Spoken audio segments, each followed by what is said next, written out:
నా పేరు పోవాడ వీరయ్య. అమరావతి రైతు. 6 ఎకరాల పొలం ఇచ్చాను. నేను 4 ఎకరాలు ఇచ్చాను. మా కొడుకులు ఇస్తే 2 ఎకరాలు ఇచ్చారు. 6 ఎకరాలు ఇచ్చాము.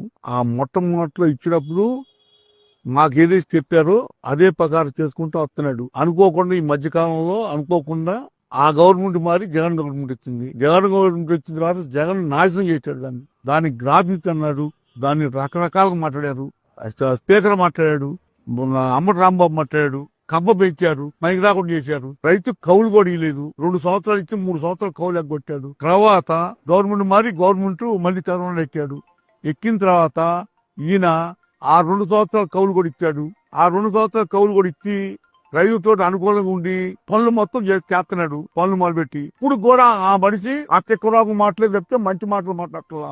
ఓటంటూ వేసేవాడు లేడు. ఆయన పార్టీ పైకి పోద్ది అనమాట. పార్టీకి ఎవడు ఓటు వేసేవాడు లేడు. ఇప్పుడు చంద్రబాబు నాయుడు గారు ప్రెసెంట్ గా ఎక్కాడు. ఎక్కి 18 నెలలు టైం అయింది. 18 నెలల్లో 4 సంవత్సరాలు సరిపడి చేసినట్టుగా చేస్తున్నాడు. ఈ 5 సంవత్సరాలు అయిపోయే లోపల మనకి పూర్తిగా నమ్మకం ఏర్పడింది. కేంద్ర గవర్నమెంట్ మూలన మనకి పనులు అవుతున్నాయి. ఆ పనులు చేయనీయండి.